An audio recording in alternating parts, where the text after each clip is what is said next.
అతనికి చాలా నోటు దూల. ఆ నోటు దూల కొంచెం తగ్గించుకుంటే బాగుంటుంది. ఈరోజు జరిగిన బిగ్ బాస్ అగ్ని పరీక్షలో ఉప్పల బాలుకి అన్యాయం జరిగిందా అంటే అన్యాయం అని నేను అన్న, కానీ ఇన్సల్ట్ అయితే బాగా జరిగింది.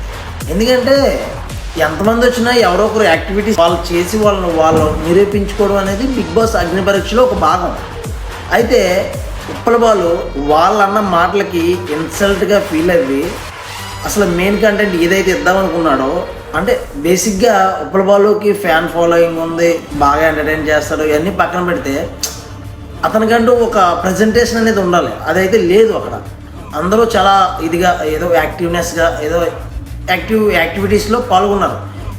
మన ఉప్పల బాలు ఎప్పుడైతే డిసప్పాయింట్ అయిపోయాడో ఆ ప్రజెంటేషన్ అనేది కరెక్ట్గా ఇవ్వలేకపోయాడు.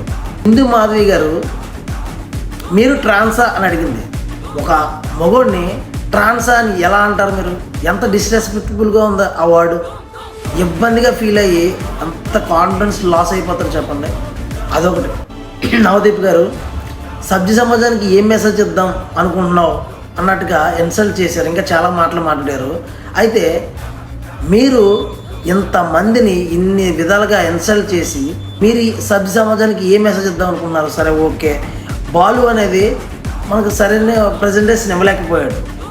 రన్నింగ్ రాజా అని ఒక అతను వచ్చాడు. అతనైతే ఒక యాంకర్గా ఒక యాక్టర్గా చాలా యాక్టివ్నెస్గా కనిపించాడు అనమాట. అయితే ఆ శ్రీముఖి చెప్పుతో కొడతానన్నది. మిమ్మల్ని ఏదైనా మిస్బిహేవ్ చేశారా? మీరే అన్నారు కదా, నేనే కంటెస్టెంట్ అనుకో, నన్ను ఫీల్ అయ్యి ఇది చెయ్యి అని చెప్పేసి అన్నారు కదా. నార్మల్గా మిమ్మల్ని మీ మీద ఒక చిన్న జోక్ వేస్తే తీసుకోలేకపోయారు మీరు శ్రీముఖి గారు. రన్నింగ్ రాజా అయితే 100% అతను ఏమనుకున్నాడో అదంతా ప్రజెంట్ చేసేది. అయితే నాకు తెలిసి బిగ్ బాస్లోకి వెళ్ళాలంటే టాలెంట్ ఒకటే సరిపోతుంది, ఫిజిక్ ఉండాలి. నవదీప్ అనే వ్యక్తి అనొచ్చు అనకూడదు నాకైతే తెలియట్లేదు, అతనికి చాలా నోటు దూల. ఆ నోటు దూల కొంచెం తగ్గించుకుంటే బాగుంటుంది. లేదంటే బిగ్ బాస్ నెక్స్ట్ సీజన్లో అన్న పక్కన పెట్టి కొంచెం ఆలోచన జ్ఞానం ఉన్న వ్యక్తికి ఈ యొక్క పోస్ట్, ఈ యొక్క జడ్జ్ అనే చైర్ ఇస్తే చాలా మంచిదని నా ఫీలింగ్.